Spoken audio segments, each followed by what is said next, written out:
Welcome to pharma focus. ഈ ചാനലിൽ BPharm ക്ലാസുകൾ മലയാളത്തിൽ ഈസിയായി എക്സ്പ്ലെയിൻ ചെയ്യുന്നു.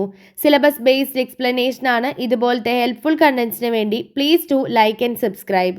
ഇന്ന് നമ്മൾ B Pharm fourth semester medicinal chemistry factors affecting drug metabolism എന്ന ടോപ്പിക്കാണ് ഡിസ്കസ് ചെയ്യുന്നത്. Factors affecting drug metabolism.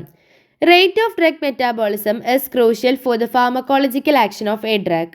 Rate of metabolism കൂടുതലാണെങ്കിൽ അവിടെ ഡ്രഗിൻ്റെ ഇൻറ്റൻസിറ്റി, ഡ്യൂറേഷൻ, എഫിക്കസി ഒക്കെ കുറവായിരിക്കും. റേറ്റ് ഓഫ് മെറ്റാബോളിസം കുറവാണെങ്കിൽ അത് ബോഡിയിൽ അക്യുമുലേറ്റ് ചെയ്തിട്ട് ടോക്സിസിറ്റി കോസ് ചെയ്യാനുള്ള ചാൻസ് കൂടുതലാണ്. ഓരോ ഫാക്ടേഴ്സായിട്ട് നോക്കാം. ഫസ്റ്റ് വൺ ആണ് age difference. Rate of drug metabolism എന്ന് പറഞ്ഞാൽ ഓരോ ഡിഫറെൻറ്റ് ഏജ് ഗ്രൂപ്പിനനുസരിച്ച് വാരി ചെയ്യുന്നുണ്ട്. ഡ്യൂ ടു എന്തൊക്കെ കാരണമാണ്? Enzyme content, enzyme activity, thermodynamic കണ്ടീഷൻസിലൊക്കെ വരുന്ന ചേഞ്ചിനെ ബേസ് ചെയ്തിട്ടാണ്. ന്യൂ ബോൺസിനും ഇൻഫൻസിനൊക്കെ ഓക്സിഡേറ്റീവ് ആൻഡ് കോൺജുഗേറ്റീവ് കപ്പാസിറ്റി വളരെ കുറവാണ്.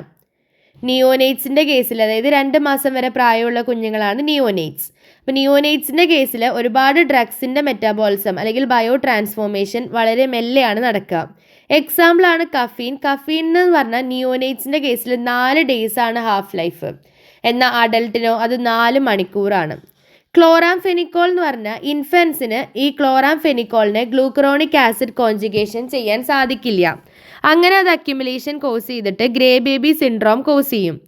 ടോൾ ബ്യൂട്ടമൈഡിൻ്റെ ഹാഫ് ലൈഫ് അഡൽട്ടിൽ 8 hours എന്നാൽ ഇൻഫൻസിൻ്റെ കേസിൽ മോർ ദാൻ 40 hours ആണ്. നിയോനേറ്റൽ ഹൈപ്പർ ബിലിറൂബിനീമിയ, അതായത് ബിലിറൂബിനെ പ്രോപ്പർലി ഗ്ലൂക്കറോണിഡേഷൻ ചെയ്യാൻ സാധിക്കാത്ത ഒരു അവസ്ഥയാണ് നിയോനേറ്റൽ ഹൈപ്പർ ബിലിറൂബിനീമിയ. എൽഡർലി ആളുകളിൽ ലിവർ സൈസ് റെഡ്യൂസ്ഡ് ആവുന്നുണ്ട്. മൈക്രോസോമൽ എൻസൈം ആക്ടിവിറ്റി കുറയുന്നുണ്ട്. ഹെപ്പാറ്റിക് ബ്ലഡ് ഫ്ലോ ഡിക്രീസ് ചെയ്യുന്നുണ്ട് due to lower cardiac output. ഇതൊക്കെ എന്ത് ചെയ്യുന്നുണ്ട്? എൽഡർലി ഇൻഡിവിജ്വൽസിൻ്റെ കേസിൽ ഡ്രഗ് മെറ്റാബോളിസത്തിനെ സ്ലോ ആക്കാൻ വേണ്ടിയിട്ട് കാരണമാകുന്നുണ്ട്. ഇതാണ് ഏജ് ഡിഫറൻസിൽ പറയുന്നത്. അടുത്തത് സെക്സ് ഡിഫറൻസ്, അതായത് ജെൻഡറിലുള്ള വ്യത്യാസം. റേറ്റ് ഓഫ് ഡ്രഗ് മെറ്റാബോളിസം എന്ന് പറഞ്ഞു കഴിഞ്ഞാൽ ഇപ്പോൾ മെയിലിനും ഫീമെയിലിനും വേറെ തന്നെ ആയിരിക്കും. കാരണം ഹോർമോണൽ, ഫിസിയോളജിക്കൽ ഡിഫറൻസസ് ഒക്കെ കാരണമാണ്. ആനിമൽ സ്റ്റഡീസിൽ മെയിൽ റാറ്റിനാണ് കൂടുതൽ ഡ്രഗ് മെറ്റബിളൈസിങ് കപ്പാസിറ്റി ഉള്ളത് എന്നാൽ ഫീമെയിൽ റാറ്റിനെ കമ്പയർ ചെയ്യുമ്പോൾ. ഹ്യൂമൻസിൻ്റെ കേസിലാണെങ്കിലോ കുറച്ച് റിപ്പോർട്ട് മാത്രമാണ് ഇപ്പോൾ എക്സിസ്റ്റ് ചെയ്യുന്നുള്ളൂ. പക്ഷേ കുറച്ച് നോട്ടബിൾ ഡിഫറൻസസ് ഒബ്സർവ് ചെയ്തിട്ടുണ്ട്. എക്സാമ്പിളാണ് നിക്കോട്ടിനും ആസ്പിരിനൊക്കെ മെന്നിലും വുമണിലും ഡിഫറെൻ്റ് ആയിട്ടാണ് മെറ്റബിളൈസ് ചെയ്യുക. ബെൻസോഡൈസപ്പീൻ ആണെങ്കിൽ അത് മെറ്റബിളൈസ് ചെയ്യുക വുമണിൽ ഭയങ്കര സ്ലോലി ആയിരിക്കും compared to men. Oral contraceptives ആണെങ്കിൽ അത് സെവറൽ ഡ്രഗ്സിൻ്റെ മെറ്റാബോളിസത്തിനെ റെഡ്യൂസ് ചെയ്യുന്നുണ്ട്. അങ്ങനെ ക്ലിയറൻസ് റേറ്റ് കുറയ്ക്കുന്നുണ്ട്. അതാണ് സെക്സ് ഡിഫറൻസ് അല്ലെങ്കിൽ ജെൻഡർ ഡിഫറൻസ്. അടുത്തത് സ്പീഷീസ് ഡിഫറൻസ് ആണ്. Species difference both phase 1 and phase 2 മെറ്റാബോളിസത്തിനെയും എഫക്റ്റ് ചെയ്യുന്നുണ്ട്. ഡ്യൂ ടു എന്ത് കാരണം?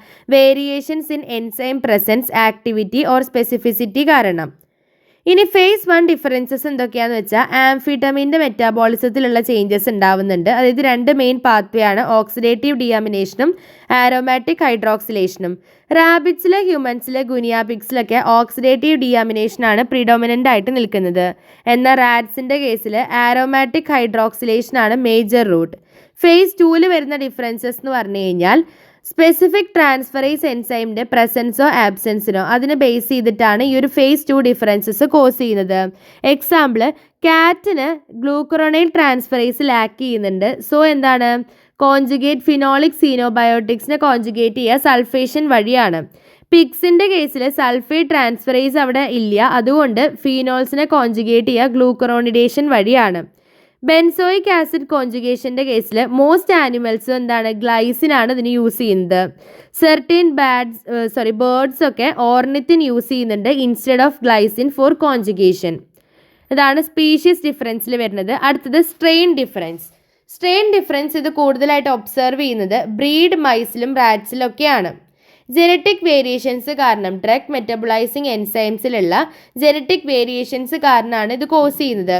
എക്സാമ്പിളാണ് cotton tail rabbit. Liver microsomes metabolise 10 times faster than those of New Zealand rabbit. അപ്പോൾ ന്യൂസിലാൻഡ് റാബിറ്റിനെക്കാട്ടിലും കോട്ടൺ ടെയിൽ റാബിറ്റിന് ലിവർ മൈക്രോസോംസിൻ്റെ മെറ്റബോളിസം 10 times ഫാസ്റ്റർ ആയിരിക്കും. അതാണ് സ്ട്രെയിൻ ഡിഫറൻസിൽ വരുന്നത്. അടുത്തത് ജെനറ്റിക് ഫാക്ടേഴ്സ് ആണ്. ഒരുപാട് ജെനറ്റിക് വേരിയേഷൻസ് ഡ്രഗ് മെറ്റാബോളിസം റേറ്റിനെ എഫക്റ്റ് ചെയ്യുന്നുണ്ട്. എക്സാമ്പിളാണ് ഐസോനി ആസിഡിൻ്റെ ബയോ ട്രാൻസ്ഫോർമേഷൻ റേസിനനുസരിച്ച് വാരി ചെയ്യുന്നുണ്ട്. അടുത്തത് പ്രഗ്നൻസി ആണ്. പ്രഗ്നൻസി എന്ന് പറഞ്ഞു കഴിഞ്ഞാൽ മെറ്റേണൽ ഡ്രഗ് മെറ്റാബോളിസം എന്ന് പറഞ്ഞു കഴിഞ്ഞാൽ ലേറ്റ് പ്രഗ്നൻസിയിൽ ഡിക്രീസ് ചെയ്യുന്നുണ്ട് due to high steroid hormone level. എക്സാമ്പിളാണ് പ്രൊമാസിൻ്റെയും പെതിഡിൻ്റെ ഒക്കെ മെറ്റാബോളിസം എന്ന് പറഞ്ഞു കഴിഞ്ഞാൽ പ്രഗ്നൻസി സമയത്തോ അതല്ലെങ്കിൽ ഓറൽ കോൺട്രാസെപ്റ്റീവ്സ് കഴിക്കുന്ന സമയത്തോ റെഡ്യൂസ്ഡ് ആവുന്നുണ്ട്. അടുത്തതാണ് എൻസൈം ഇൻഡക്ഷൻ. ചില certain drugs, pesticides, polycyclic aromatic hydrocarbons ഒക്കെ ഡ്രഗ് മെറ്റബോളൈസിങ് ആക്ടിവിറ്റീനെ എൻസൈംസിൻ്റെ ആക്ടിവിറ്റീനെ ഇൻക്രീസ് ചെയ്യുന്നുണ്ട്. ആ ഒരു പ്രോസസ്സിനെയാണ് എൻസൈം ഇൻഡക്ഷൻ എന്ന് പറയാം.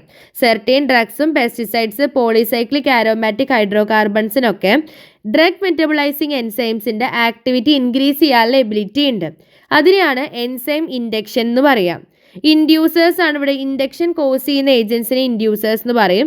ആ ഇൻഡ്യൂസേഴ്സിന് അതിൻ്റെ തന്നെ മെറ്റാബോളിസത്തിനെ ഇൻക്രീസ് ചെയ്യാൻ സാധിക്കും. അതേപോലെ അൺറിലേറ്റഡ് ഡ്രഗ്സിൻ്റെ മെറ്റാബോളിസത്തിനും ഇൻക്രീസ് ചെയ്യാൻ സാധിക്കും. എക്സാമ്പിളാണ് ഫീനോബാർബിറ്റാൾ. ഫീനോബാർബിറ്റാൾ എന്ന് പറഞ്ഞാൽ മൈക്രോസോമൽ എൻസൈംസിനെ ഇൻഡ്യൂസ് ചെയ്തിട്ട് വാർഫാറിൻ്റെ മെറ്റാബോളിസം ഇൻക്രീസ് ചെയ്യും. അതിൻ്റെ ആൻറ്റി കൊയാഗുലൻ ആക്ടിവിറ്റി കുറയ്ക്കും. ഫീനോബാർബിറ്റോൾ അല്ലെങ്കിൽ ഫെനിറ്റോയിൻ്റെ ലോങ് ടേം യൂസ് നമ്മൾ ചെയ്ത് കഴിഞ്ഞാൽ അത് വൈറ്റമിൻ D3 മെറ്റാബോളിസത്തിനെ ഇൻക്രീസ് ചെയ്തിട്ട് ഓസ്റ്റിയോമലേഷ്യ കോസ് ചെയ്യും. തിയോഫൈലിൻ, ഫെനാസെറ്റിൻ, പെൻഡസോസിൻ, പ്രൊപ്രനലോൾ പോലത്തെ ഡ്രഗ്സ് ഒക്കെ സിഗരറ്റ് സ്മോക്കേഴ്സിൽ പെട്ടെന്ന് മെറ്റബോളൈസ് ചെയ്യുന്നുണ്ട്. കാരണം ഇൻഡക്ഷൻ ഓഫ് അവിടെ സൈറ്റോക്രൈം P450 എന്ന എൻസൈമിൻ്റെ ഇൻഡക്ഷൻ നടന്നിട്ടുണ്ട് ബൈ ബെൻസോപൈറിനിൻ സ്മോക്ക്. അത് കാരണം തിയോഫൈലിൻ, ഫെനാസെറ്റിൻ, പെൻഡസോസിൻ, പ്രൊപ്രനോളിൻ്റെ ഒക്കെ മെറ്റബോളിസം സിഗരറ്റ് സ്മോക്കേഴ്സിൽ ഫാസ്റ്റർ റേറ്റിലാണ് നടക്കുക. അടുത്തത് എൻസൈം ഇൻഡക്ഷൻ ആണ്. എൻസൈം ഇൻഹിബിഷൻ ആണ്. എൻസൈം ഇൻഹിബിഷൻ എന്ന് പറഞ്ഞാൽ എൻസൈം ഇൻഡക്ഷൻ്റെ നേരെ ഓപ്പോസിറ്റ്, അതായത് ഈ എൻസൈംസിനെ അല്ലെങ്കിൽ റേറ്റ് ഓഫ് ഡ്രഗ് മെറ്റാബോളിസത്തിനെ ഡിക്രീസ് ചെയ്യുന്ന ആ ഏജൻസിനെയാണ് എൻസൈം ഇൻഹിബിറ്റേഴ്സ് എന്ന് പറയുന്നത്. അപ്പോൾ അവിടെ എൻസൈം ഇൻഹിബിഷൻ നടന്നു കഴിഞ്ഞാൽ ഫാർമക്കോളജിക്കൽ ആക്ഷനെ അവിടെ പ്രൊലോങ് ചെയ്യും. അങ്ങനെ ഡ്രഗ് കോൺസെൻട്രേഷൻ ബോഡിയിൽ ഇൻക്രീസ് ചെയ്യും. അതിന് എൻസൈം ഇൻഹിബിറ്റേഴ്സിൻ്റെ എക്സാമ്പിളാണ് phenylbutazone, morpholine, allopurinol, six mercaptopurine, ഐസോനി acid, phenytoin, PAS, para amino salicylic acid, phenobarbital. അടുത്ത ഫാക്ടറാണ് stereochemical aspects in drug metabolism. Stereochemistry of a drug എന്ന് പറഞ്ഞാൽ അത് എങ്ങനെയാണ് എൻസൈം മെറ്റബോളൈസ് ചെയ്യുന്നത് എന്നുള്ളതിന് വലിയൊരു ഇൻഫ്ലുവൻസ് തന്നെയാണ് അവിടെ നടക്കുന്നത്. മെനി എൻസൈംസും സ്റ്റീരിയോ സെലക്ടിവിറ്റി കാണിക്കുന്നുണ്ട്. അതായത് അവർ ഒരു എനാൻഷ്യോമറിനെയാണ് പ്രിഫർ ചെയ്യുന്നത്. ഇപ്പോൾ 2 ഉണ്ടെങ്കിൽ അതിൽ നിന്ന് ഒരെണ്ണത്തിനെയാണ് പ്രിഫർ ചെയ്യുക. അതാണ് പല എൻസൈംസും ഈ സ്റ്റീരിയോ സെലക്ടിവിറ്റി കാണിക്കുന്നുണ്ട്. എനാൻഷ്യോ സെലക്ടിവിറ്റി മെറ്റാബോളിസത്തിൽ ഡിഫറൻസസ് കോസ് ചെയ്യും. അങ്ങനെ 2 എനാൻഷ്യോമേഴ്സിന് തമ്മിലുള്ള എഫക്റ്റ് കോസ് ചെയ്യും. എക്സാമ്പിളാണ് -Q9 ആണെങ്കിൽ മലേറിയ ട്രീറ്റ് ചെയ്യാൻ എഫക്റ്റീവാണ്, എന്നാൽ +Q9 മലേറിയ ട്രീറ്റ് ചെയ്യാൻ പറ്റില്ല. D+ ഗ്ലൂക്കോസ് ആണെങ്കിൽ ബോഡിയിൽ മെറ്റബോളൈസ് ചെയ്യുന്നുണ്ട്, പക്ഷേ L- ഗ്ലൂക്കോസ് ബോഡിയിൽ നിന്ന് അൺചേഞ്ച്ഡ് ആയിട്ട് എക്സ്ക്രീറ്റ് ആവുകയാണ് ചെയ്യുക. ചില ബാക്ടീരിയ ഡെക്സ്ട്രോ ഫോം ഓഫ് കോമ്പൗണ്ടിനെ മാത്രമാണ് ഫെർമെൻറ്റ് ചെയ്യുള്ളൂ. മെനി ഡ്രഗ്സും അഡ്മിനിസ്റ്റർ ചെയ്യുക റെസമിക് മിക്സ്ചേഴ്സ് ആയിട്ടാണ്. അതായത് ഈക്വൽ പാർട്സ് ഓഫ് ബോത്ത് എനാൻഷ്യോമേഴ്സ് ആയിട്ടാണ് ഒരുവിധം ഡ്രഗ്സും അഡ്മിനിസ്റ്റർ ചെയ്യുക. സ്റ്റീരിയോ കെമിക്കൽ ഡിഫറൻസ് ഉള്ള ഡ്രഗിൻ്റെ എക്സാമ്പിളാണ് വാർഫറിൻ. എസ് എനാൻഷ്യോമർ ആണെങ്കിൽ 5 times മോർ പൊട്ടൻ്റ് ആയിരിക്കും ദാൻ R എനാൻഷ്യോമർ. അടുത്തതാണ് miscellaneous factors influencing drug metabolism. Several other factors ഉണ്ട് ഈ മെറ്റാബോളിസത്തിൻ്റെ റേറ്റിനെ ഇൻഫ്ലുവൻസ് ചെയ്യുന്നത്. ഫസ്റ്റ് വൺ ആണ് ഡയറ്ററി ഫാക്ടേഴ്സ്.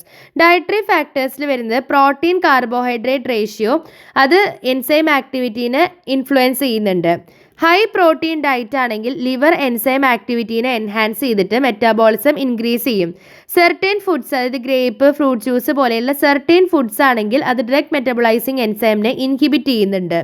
അടുത്തതാണ് ഫിസിയോളജിക്കൽ ആൻഡ് പാത്തോളജിക്കൽ കണ്ടീഷൻസ്. അതായത് ലിവർ ഡിസീസ് ഒക്കെ ഉണ്ടെങ്കിൽ, ഹെപ്പറ്റൈറ്റിസ്, സിറോസിസ് പോലത്തെ ലിവർ ഡിസീസ് ഒക്കെ ഉണ്ടെങ്കിൽ അത് മെറ്റാബോളിസത്തിനെ റെഡ്യൂസ് ചെയ്യുന്നുണ്ട്. അതേപോലെ ഹോർമോണൽ ഡിസ്റ്റർബൻസസും ഈ എൻസൈം ലെവലിനെ ഓൾട്ടർ ചെയ്തിട്ട് ഫംഗ്ഷനെ ഓൾട്ടർ ചെയ്യാനുള്ള ചാൻസ് കൂടുതലാണ്. അടുത്തതാണ് സെർക്കാഡിയൻ റിതം. സെർക്കാഡിയൻ റിതം എന്ത് ചെയ്യും? അതായത് ബോഡീൻ്റെ നാച്ചുറൽ ബയോളജിക്കൽ ക്ലോക്കിനനുസരിച്ച് ഡ്രഗ് മെറ്റാബോളിസം വാരി ചെയ്യുന്നുണ്ട്. എൻസൈം ആക്ടിവിറ്റിയും ഡ്രഗ് ക്ലിയറൻസും എന്തായിരിക്കും, കൂടുതലായിരിക്കും ഡേ ടൈമിൽ, എന്നാൽ നൈറ്റ് ടൈമിൽ അത് കുറവായിരിക്കും. അപ്പോൾ ഇത്രയാണ് നമുക്ക് ഫാക്ടേഴ്സ് എഫക്റ്റിംഗ് മെറ്റാബോളിസം പറയാനുള്ളത്. നമ്മളതിൽ ഏജ് ഡിഫറൻസ്, സെക്സ് ഡിഫറൻസ് അല്ലെങ്കിൽ gender difference, species difference, strain difference, genetic factors, pregnancy, enzyme induction, enzyme inhibition, stereochemical aspects in drug metabolism, miscellaneous factors, അതിൽ തന്നെ dietary factor, physiological and pathological condition, circadian rhythm. ഇത്രയാണ് നമ്മൾ ഇന്നത്തെ ക്ലാസ്സിൽ discuss ചെയ്തത്. അപ്പോൾ ഇതിൻ്റെ നോട്ട്സ് ഡിസ്ക്രിപ്ഷൻ ബോക്സിൽ പിൻ ചെയ്ത് വെക്കാം. ഇതേപോലത്തെ ബി.ഫാം മലയാളം വീഡിയോസ് നമ്മുടെ ചാനലിൽ അപ്ലോഡ് ചെയ്തിട്ടുണ്ട്. അപ്പോൾ വേണ്ടവർ ജസ്റ്റ് ഒന്ന് കയറി ചെക്ക് ചെയ്യുക. അപ്പോൾ ഇന്നത്തെ ക്ലാസ് ഇത്രയേ ഉള്ളൂ. നമുക്ക് അടുത്ത ക്ലാസ്സിൽ അടുത്ത വീഡിയോ ആയിട്ട് കാണാം. Until then happy learning.